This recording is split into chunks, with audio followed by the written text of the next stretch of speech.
Hello again, everybody. Great to have you along as we welcome you to yet another edition of Journey Through Sports and Life. My name is Scott Murray, and alongside Marjorie Herrera-Lewis and Marnie Schneider. And I tell you what, I'm going to let Marnie tell you who's our special guest today. The minute I say her last name, you're going to say, "Are you kidding me? The doctor?" So take it away, my friend. That's right. Well, I'm very excited to share my very dear friend, Jazmin Erving, with our audience today. So Jazmin and I go way back, although she's much younger than me, but I had the privilege of being her big sister when we were little ones at school in Philadelphia. And so you both could pass for the same age, for Pete's sake. Come on, Marnie. Thank you. You know, good lighting makes a big difference. And Botox. Lighting is right, that's right. And look at Jazmin. She's adorable, for Pete's sake. I know. She's a beautiful person inside and out. And so we've really shared a great friendship over the years. And that's something that is also a really special thing about Jazmin, is maintaining friendships, kind of like what you were just talking about with the beautiful piece of art that is hanging behind you. But I'm really excited to get to talk to Jazmin on this level because I want to share her story. Growing up in Philadelphia, she's an amazing businesswoman, an incredible mother, a great daughter and sister and friend. And so I'm really proud that I get to call her my dear friend, Jazmin Erving. Oh, and her dad actually happens to be an icon, too. I wonder if you're going to get to that. Yeah, I was yes, too. and a great guy. And her mother, I mean, really great family. So I think family really plays a huge part let the world in know this. who her dad is. Her dad is Dr. Julius Erving. Dr. J. Dr. J, yes. And Jazmin, I think, really has been able to carve out her own niche. And growing up with a very legendary parent, it's certainly not an easy thing to do, but it's really amazing to watch your friend blossom and grow into her own person.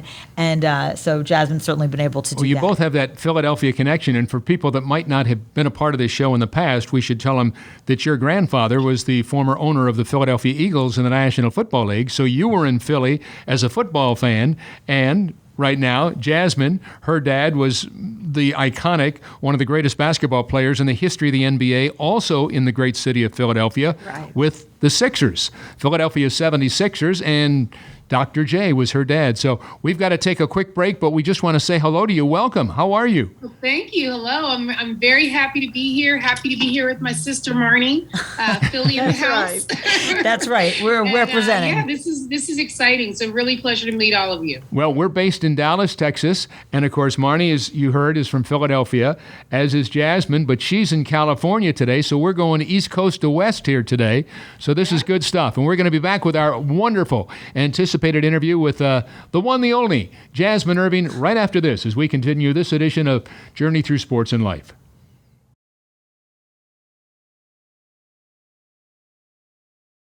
Welcome back to Journey Through Sports and Life. Scott along with Marjorie and Marnie, and we're delighted to have you as well, and we're really excited to have our special guest. She is the daughter of the legendary basketball player, Dr. Julius Erving. Jazmin Erving is our special guest. Who's going to take it away? Well, I'd like to ask you a question. Okay, Marnie, I know you probably already know the answer to this, but Jazmin, let's go back to the beginning. When was it that you realized your father was so famous, and were you ever interrupted during dinners in public restaurants, and what was that like? I walked into life knowing he was famous. Oh, okay. And he already had a little bit of a standing by the time I came around. I'm the third kid. And we were living in New York, so he was making a way in New York, and he had actually just got traded to Philadelphia. So I was born in New York and moved to Philadelphia when I was about 2 or 3 years old, as he got settled and started to build a home and a life there. Yeah. So early on, I knew. And we would get interrupted at dinners, and I always realized people were kind of pulling on him, but at the heart, he was just dad to me. Right. And it's interesting. I was about 12 years old, and he was doing an interview at the University of Pittsburgh. Mm-hmm. And I was standing, kind of off stage in the shadows, and someone said, "Hey, I have a question for your daughter." And I walked out. Was that a first? All nervous Yeah. for all these people. And they asked me the same thing, like, what's it like having a dad that's so famous? And I was like, he's just dad. And so that's how my family lived at home, and how my mother, had us interact with my father. Like, he was just dad to us. And it was, even now, like, we'll just go and sit on his lap. Oh, that's and there nice. may be people around that ask for, an autograph here or there, but he's always been a very humble person. Yeah. And so that exuded in the way that we treated him and he treated us, and, he treated people around. He's still the only person I know that walks into a restaurant and halfway through the meal will be like, Julie, can I get some water? And I'm like, how did you know her name? He's like, you're supposed to know your waitress's name. Oh, that's great. Yes. So he's just always been a very humble and easy person. So although he was famous, it was just down home dad. Yeah. And Marnie told us before, we had the interview, I said, was she a big sports fan? Was she really into basketball? And she said, not really. She wasn't that much of a sports fan. Is that right? Yeah, I mean, I grew up with three brothers, so I always considered myself an athlete. Actually, Marnie and I, for a stint, had a foundation revolving around sports and sporting, equipment. Oh. So I've always been into sports, but I've never been into following teams. I still say I'm a New York Knicks fan, diehard Knicks fan.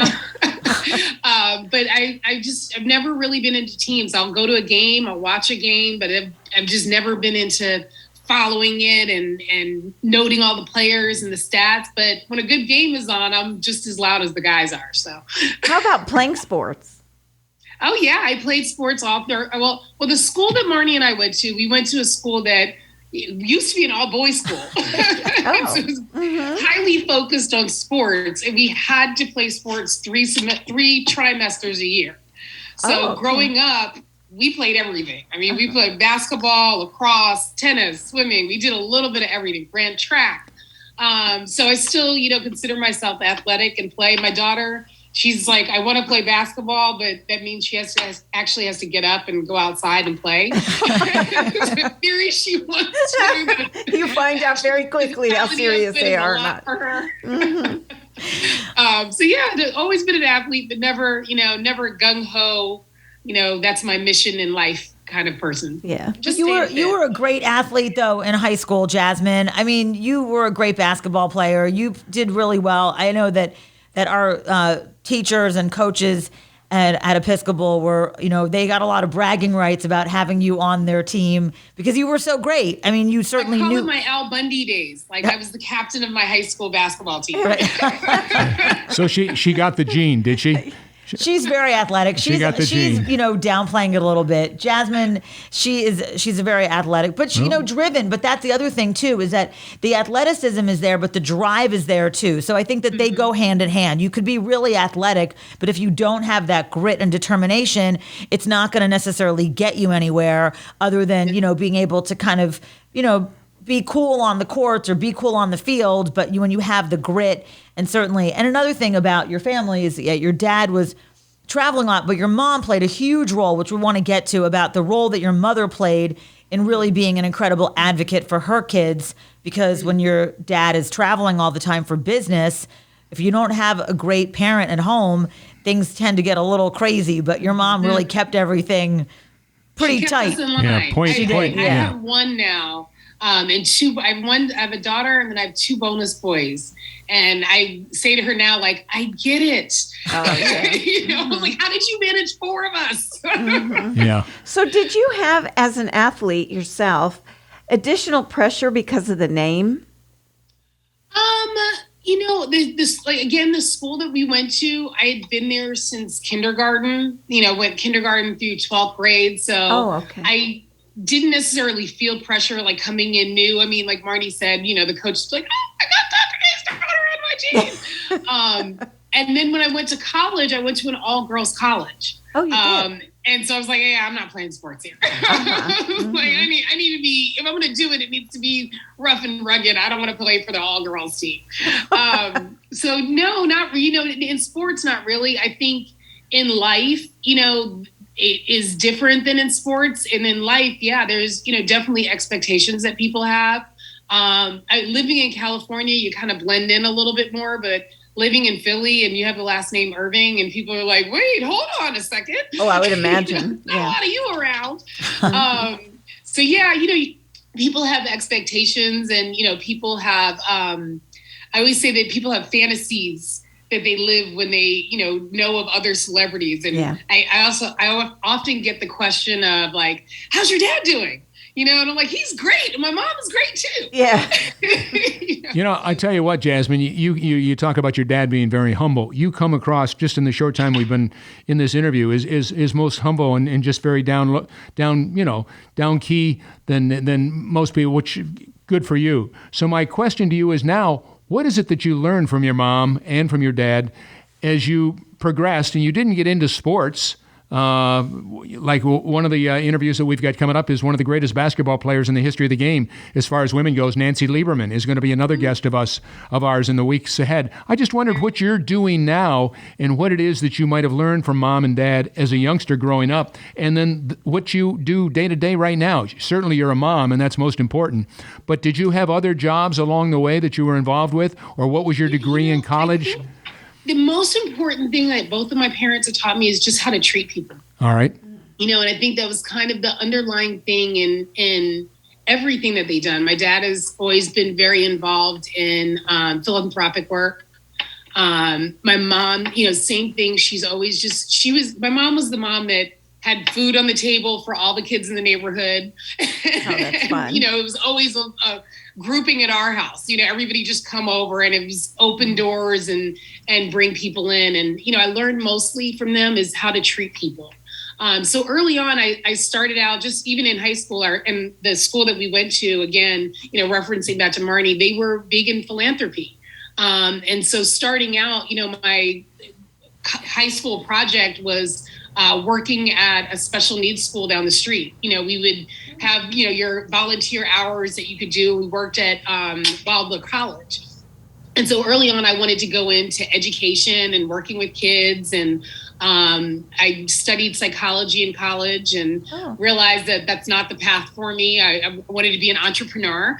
And so I spent my early years working for different foundations and nonprofits. Marnie and I actually started one about 7-8 years ago that I worked with in conjunction with other nonprofits. And all of that led me to kind of where I am today. I am now an owner of a business called Because I Rock. Oh. And we started about 2 years ago, driving on vacation during the pandemic. I was with my best friend and we had our kids in the car and there was a man in the middle of the road waving his arms. And, we slowed down and rolled down the window and we were like, do you need help? And he said, yeah, I hit a deer. And so we were like, oh, well, it's a pandemic, put a mask on. And, he had no cell reception. We're in the middle of the woods. We were up in Mount Shasta. And we put him in the car. We're like, let's take you to the next town. And so we did. And we ended up spending the day with this gentleman. And, AAA said that they wouldn't take him because of COVID, that we could just, have him. They would take the car, but not him. So we spent the day with him. And throughout the course of the day, we learned that he's a crystal mine owner. And we were like, oh, well, that's interesting. Like, tell us all about it. And so he, long story short, fast forward, as a thank you, he invited my business partner and I to go crystal mining in northern Nevada, several months later. And I want you to do me a favor. I want you to hold it right there at crystal mining because we've got to take a break.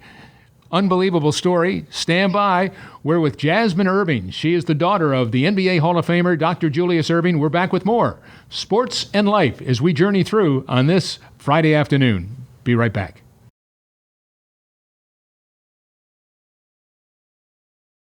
Welcome back as we continue on with Jazmin Erving, the daughter of the NBA legendary basketball player, Hall of Famer, Dr. Julius Erving, as we continue on with Journey Through Sports and Life. Pick up your story where you were before. I'm so sorry we had to interrupt you, but go for it. That's all right. Well, we were at the part where we met the mine owner. Right. And as a thank you for picking him up off the side of the road. And it's funny, our kids nicknamed him Deer Mark because he hit a deer. So DEER. Deer Mark invited us to go up crystal mining. And, it's one of those things you didn't even know kind of existed. And we went and decided that we don't want to do anything else with our lives. So I am now a crystal miner, and I am part owner of a crystal mine in Georgia.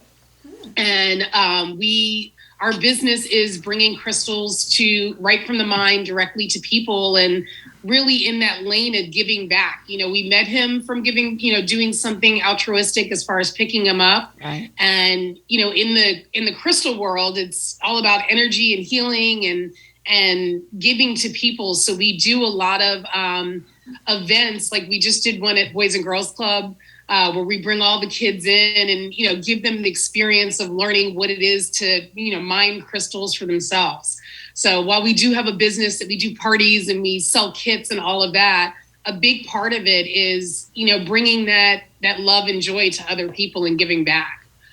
So when you ask kind of what I've learned and how that's shaped my life, it's, Marnie kind of said in the break, it's about being open, and being bigger than yourself and giving back, and just loving humanity. Well, and you were open to a new idea. I mean, you didn't even know that existed, and you pick up this guy, Dear Mark, and it takes you on a new journey. Yes, and it's been a wonderful journey. It's like the best life I didn't know existed. Wow, yeah, that's a great story. Much better than the event planning I was doing before. Oh, yeah. Great wow. story. Great story. One of the things that I've always shared when I'm out speaking is live your life as a go-getter, share your life as a go-giver. You sound to be the ultimate go-giver in California, so good for you. Take your hat off, look in the mirror, and salute yourself. Really, saying. It's great. It's great, Jazmin. You got a little something else you'd like to share about this special lady? Well, many things, but certainly, okay, so Jazz, you have this Because I Rock, which is a great name. How did you guys come up with that? I love the name of Because I Rock. For sure. Well, really, rocks, we're rock hounds. So right. And I think it was, it came out of pandemic. We're in the pandemic. It's like we were both doing events, which meant we were completely out of work. And, just trying to figure life out while you're isolated. I have a 14-year-old daughter that Marnie knows very well, who is high risk. So when COVID came around, we, ziplocked her. We were literally like in a bubble. And I think coming out of it, we needed something that had pizzazz, and it was like, what? I rock. Like, I don't care. I rock. And we just started tossing it around and we're like, Because I Rock. That's a cool name, And I think every time we say it, not only in the rock community or in the mineral community, people are like, such a cool name. It just is empowering. Like, we're empowered women. And want to show our empowerment to our girls, because my best friend and business partner has a girl as well. Well, so that's great. It's really like an affirmation. So you're a risk taker, and you're saying you want to show this empowerment to your girls. Yes. How did you see it? How did I see taking risks? And who did your mom take risks? Did you see? How did you see empowerment in order to learn that and now want to pass it on to your own daughters and you both in your partnership? I think I see that in the women around me, and the great role model that I have in Marnie is a big sister, and That's in great. all of the, the friends and women and men, but women in particular that I've met that, just go and get it. Mm-hmm. And it's something that was very important for me to teach my girl. My daughter also has special needs. She has Down syndrome. Mm-hmm. And she's, in she started an integrated high school and full inclusion. I shouldn't say integrated these days, full inclusion high school, and has been, full inclusion since she started her, her academic career. And the attitude I've always had with her is like, go get it. You know what I mean? Like, just get it. And so we've lived that together. Like, she's taught me a lot. We say we learned a lot from our parents, but I've learned a ton from my daughter. Mm-hmm. And, the tenacity that she has and the drive that she has of not letting anything get her down. We talk about there's no downside to Down syndrome. Mm-hmm. And she's kind of the pure example of that, she gives you, she'll roll her eyes and look at you like, look, I'm doing this. Like, I got this. Well, So, Jazmin, you've been an incredible advocate for her. And I've watched you from day one parent her and really teach her to be fearless. And that is a beautiful lesson to have watched London blossom and grow and mature. And now she's going to be in high school. Good luck. oh my God. Because you've taught her. And the thing is, it's like, of course, we have daughters that are very assertive and empowered, and that will do them well as they get older. But we also do have to live with it. We have to live with them. So it's like, wait a minute, you're kind of damned if you do and damned if you don't. I say that all the time. I'm like, oh my God, I taught her this. Right. It's like my stepmother taught their dog to bark, okay? Which was kind of like, and my dad is like, I don't know why she did that. And now, but it's good. It's a good thing to be able to, you've raised a beautiful, strong, independent daughter. And I think that that's a really beautiful thing. And I know that you're out there, doing your stuff because I rock, and that's really incredible. And giving back and going to the Boys and Girls Club. And when you go to the Boys and Girls Club, what are these kids? What do they say? Like, how do they respond to rock mining?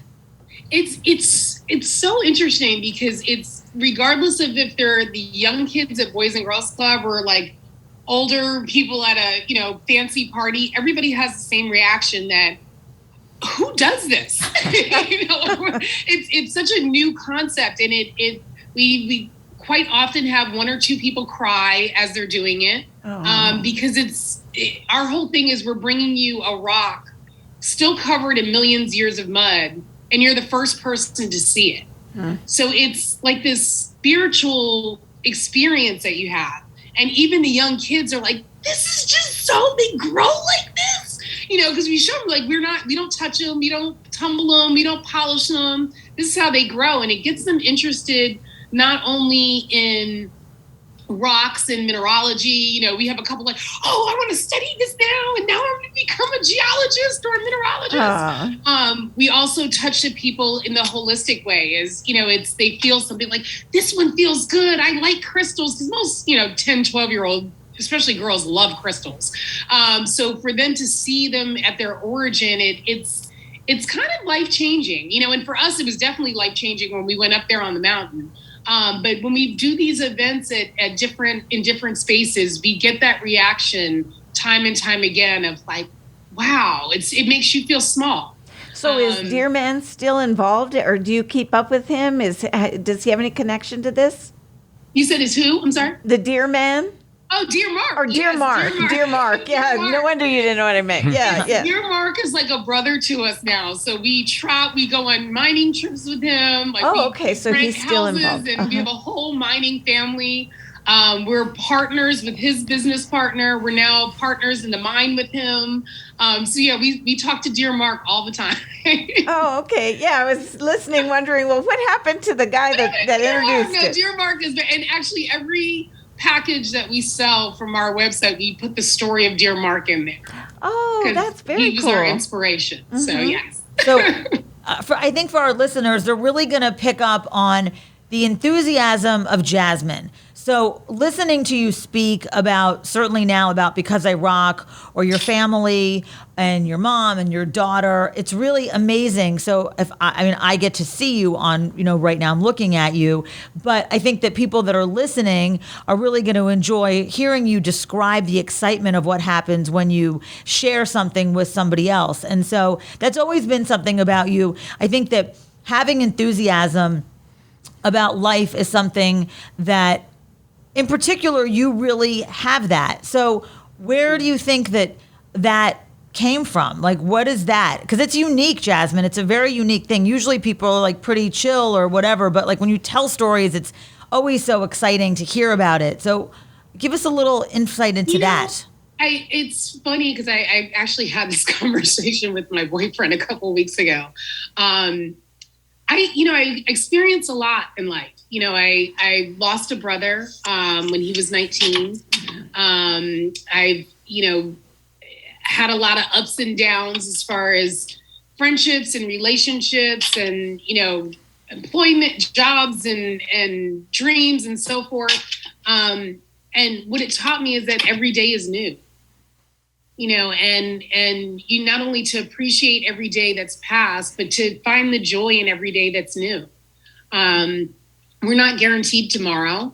And so it's really just about making the best of today, and I wake up, I feel blessed. I'm in a wonderful relationship, and we get up and we do our meditations in the morning and, just get ready to take on life. And, I think that finding that inner joy and that inner peace kind of exudes to everything else. And, we're all looking for it. I still look for it every day, even though I'm kind of perpetually happy. But it's, just about finding that peace within yourself and not, I have goals and I have dreams and aspirations, but I'm also really content with where I am and, kind of stopping and smelling the roses. And I think I get that, from my dad he's just, they call him like a smooth cat. He kind of meanders into a room and no matter what, it's like, I say this all the time, like I never see him riled or upset or, it's, the famous Larry Bird joke. I'm like, that's the only time even then it was like, he was kind of cool about it. Oh, that's great. Yeah, he's definitely that's great. Cool. Yeah, we've got to take a break, my friend. That's a great story. Love that. Jazmin Erving is our special guest. Yes, the last name sounds familiar. She is the daughter of Dr. J, the incredible NBA All-Star, Hall of Famer, Dr. Julius Erving from the Philadelphia 76ers. We're back with more of Journey Through Sports and Life right after this.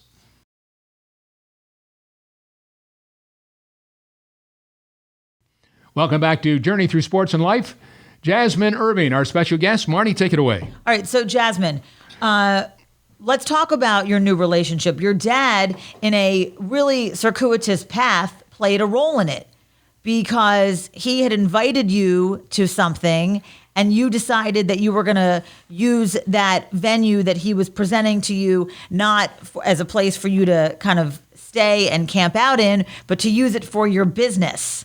So it's amazing when I think about, so the story that you told me was that your dad was somewhere and he said, here, I want you to come be with me and do this. And you said, I'm going to use it for my business, that particular room that he had.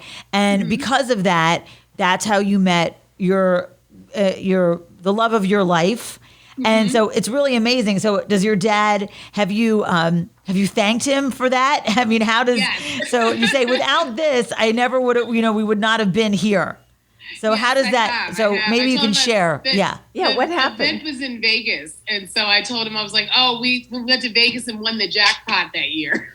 Oh, that's nice. That's rare. It was on 7-Eleven. We just shared our first year anniversary. So I was like, 7-Eleven, you meet a guy in Vegas. Rather than chat. Right.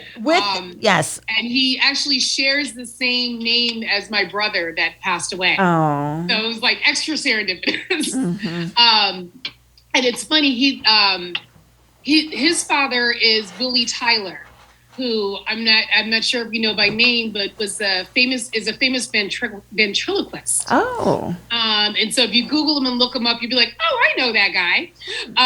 And so we shared a very similar, background and history when we met that, is unique of both kind of kids growing up as children of celebrities. And so I think that we balance each other out a lot, and we thank our parents a lot, for how they raised us. And, kind of, we felt like they may have been manipulating the universe to bring us together.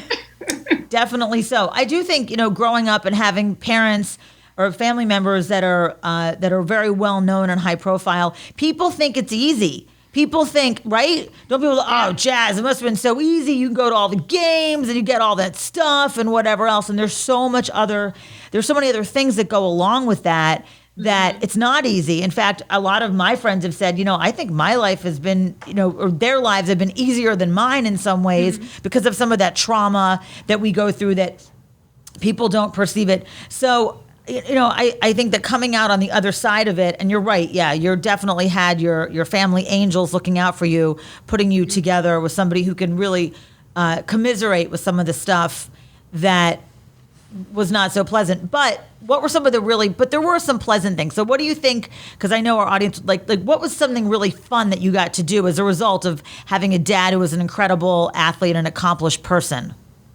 Well, I think the travel and the exposure, there's something going around on Facebook right now that like most Americans have only been to 5 of these places. Oh yeah, I've seen those. Like 30 something. And I'm like, I'm 26. Wow. So just the experiences, like getting to go to All-Star games and, getting to go to meet presidents and, and meet dignitaries and so forth. I feel like that also has helped shape my life, and not in a way of like, oh, I got to meet a celebrity, but and a quote that my grandma used to say that I can't really say all of it, but they poop too. Yeah, right. And not how she said it, but it being exposed to so many different people in different lights, and doing that with my father and with my mother. We weren't like as in starstruck land. We were meeting people as people. Were you ever starstruck by anyone? Any one person? Not really. Oh, okay.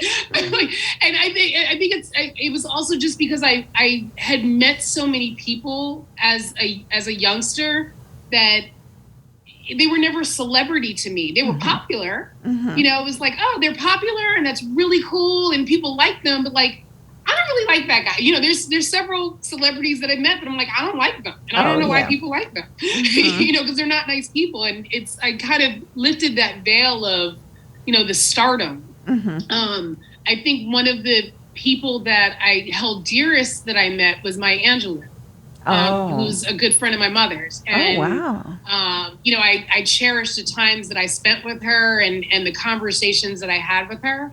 But it was more so because I thought she was a wonderful and amazing woman, mm-hmm. not like, oh my God, I'm standing over here with her.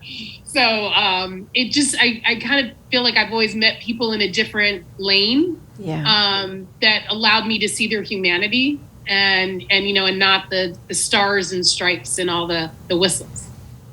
And also give you, it's great that you have the confidence. And that's an interesting thing. So that's really, confidence really takes you places. And even if you know that, because you believe in yourself, so you have confidence in yourself, not based on your dad or your mom, but you have confidence in yourself that you are an educated, smart person that can handle whatever's thrown at you. And certainly there have been a lot of things that have been thrown at everybody, but at you and, with your daughter and some of the things like that, and some of the things that you've experienced, businesses and having being an event planner during a pandemic and then pivoting and then creating something out of that. I think that that's something that sports, like we always say, sports really is the universal language. Absolutely. So even if you're not a huge sports person and you don't speak about a lot of sports, you understand the ability to how you can pivot on the court or pivot on the field and make adjustments to really add to your big picture plans. Mm-hmm. Absolutely. And you've been able to seamlessly do that. And again, just listening to you talk about seamlessly, but well, I mean, you make it look seamless. That's the other thing. Okay, right. But people that are really good at what they do make it look easy. We know it's not easy. But like your dad made it look easy. Everyone's like, I can go to a 3-pointer. Oh, really? Try, with somebody coming at you. I mean, that's the great thing about people that are really good at what they do can make things look easy. And even raising a teenage daughter, when you're good at that, people are like, how did you get through that without having any trauma? Well, just breakdowns on the backside. Exactly. Right. That's definitely true. For sure. So did your mother or father, when you were growing up, ever tell you have to, let's say, behave because we don't need headlines that will reflect on your father? How did that impact? Oh, absolutely. My mom ran us like the army. She was like, y'all kids are not going to embarrass me. It was more so not embarrass her than not embarrass me. Oh, that's great. So y'all kids are not going to embarrass me. She ran us like the army. I mean, we were the most well-behaved kids you ever met. We'd all have our little matching outfits and be up in line. Wow. But we grew up in a different time, and I think my mom it wasn't, like I said, it wasn't so much, you're not going to embarrass my father. She's from North Carolina. She's like, look, you kids are going to act right. She's like, I'm raising you like an old Southern grandmother. So she definitely kept us in line, but we grew up in a different time. We didn't have, social media. Right. We didn't have, I say now, I'm like, oh gosh, if we had social media back when I was in college, it's going to be a whole different story. Where did you go to college? I went to Spelman College in Atlanta. Oh, okay. Okay, because And you then I had went mentioned to an all Georgia girls. State for graduate school. Oh, okay, great. And I went with one of my brothers, went to Clark Atlanta across the street. So we matriculated all 4 years together, and I loved college. And I mean, I like Marnie said, as far as maintaining friendships, all of my closest friends really were people that I either went to school with or went to Howard, which was my hangout school. I would drive up to Howard every other weekend and hang out in DC. Your hangout school. Yeah, that's what we call too much information on this show. We won't ask for details. My college experience. Okay. Right. Okay. What do you cherish most about all that you've had a chance to be a part of in your life as a youngster growing up, and now as an adult with your own family? Again, I don't want to just carry on about you, but I never met you before today. But just in this interview, I've been most impressed with who you are as a woman, as an individual. And I just wondered, I'm sure many of our listeners probably feel much the same way. So how about you? What do you cherish most about all that you've been a part of as a youngster growing up, and then who you are and what you've become today? I cherish most my family and my friends. I think that's what makes the world go round is people.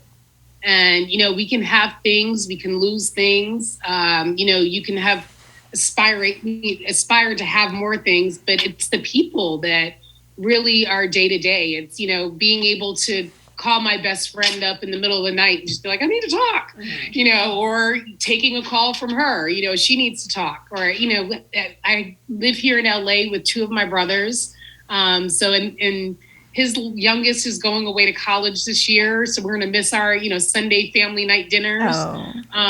But just being able to have close friends and know that there's other people out there that I care about and care about me. Well, So, that ability to, as I say, kindness, courtesy, and respect have disappeared from our culture. Yes, Civility is not a part of it anymore, and it's so sad.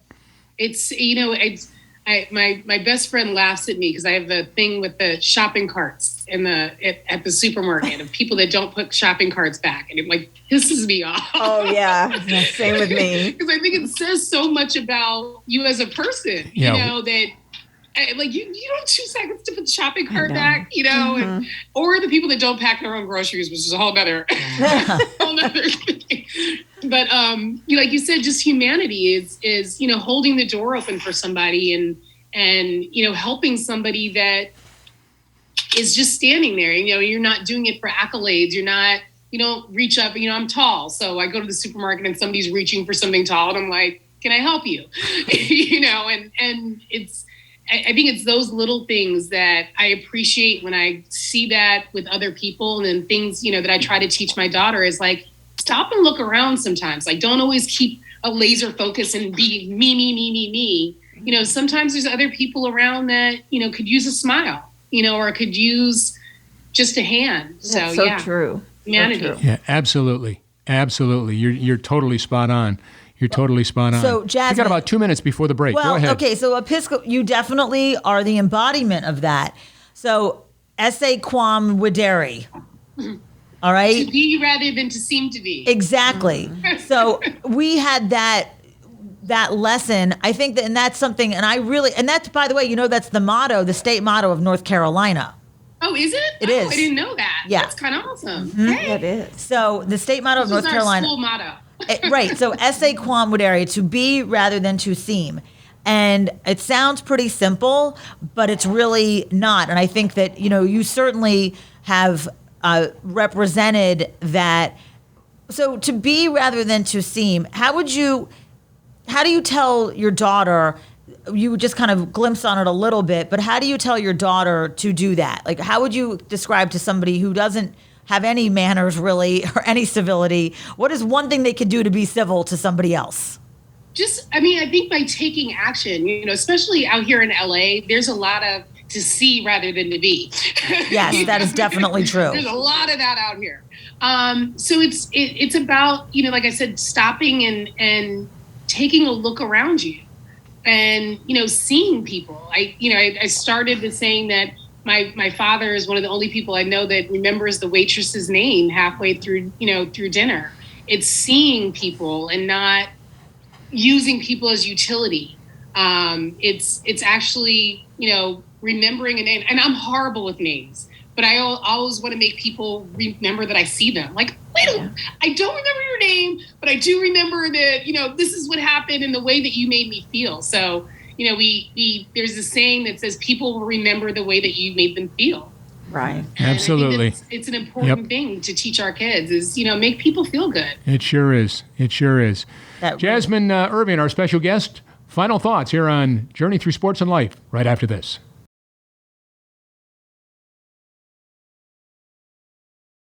Welcome back as we head down the home stretch. Jazmin Erving, our special guest. She is the daughter of the legendary Dr. J. And you have been just a rock star thus far. Any closing thoughts you'd like to share with us? Have you had fun here today? I've had fun. It's always good to talk to my sister. Like she lifts me up over here. Well, it makes me smile. So, and I enjoy talking about my family and, and being an advocate for the Down syndrome community, I think is huge.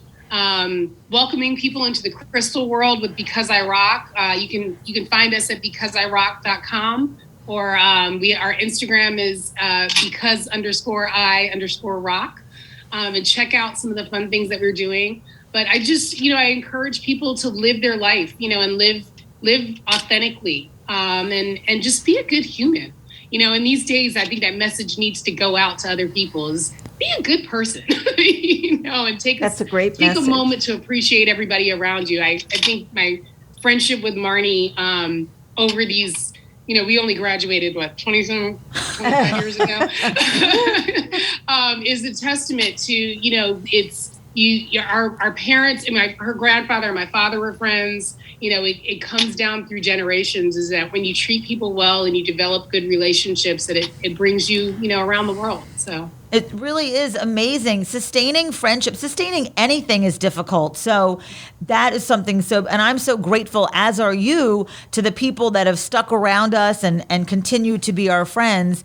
And it really does say something about just being a nice person, which you certainly are, and being a leader, which you definitely are, Jazmin. You're a leader in the community and a leader for the Down syndrome. I'm so proud of the way that you've parented your daughter and watched how you've done that with her and really picked up the ball and run with it beautifully. And it's really amazing. So I'm so grateful for our friendship. And of course, your mom is lovely, and I'm a big fan of hers. And I want people to go on to Because I Rock, and I want people to follow you and get crystals and start learning about that because it's really exciting. Can we invite ourselves to go with you to do some crystal mining? We offer trips up the mountain, so that's part of our business. Is we offer trips to go mining up the mountain or down the lake. Well, do you see the trifecta you've been talking? All of it on our website. Yeah. Do you see the trifecta you've been talking to the last or the last hour? This threesome right here. We're on our way to California. Yeah, exactly. I love it. Come on. Well, let me tell you something. Tell us what we need, what equipment we need. Yeah. You are just absolutely adorable. You've been just above and beyond. We can't thank you enough. Continued success. I've been on the board of the Down syndrome here in Texas for a number of years. They give out the Scott Murray Award every year to somebody that makes a difference with Down syndrome children. So keep up all you do as well, and anything we can do here in the great state of Texas, we're more than happy to do that. But for your dear friend Marnie, who spoke about you so highly, and now I know why, and Margie, I'm Scott Murray saying to you, Jazmin Erving, continued success. Keep it up. Stay safe. Stay well. Thanks so much.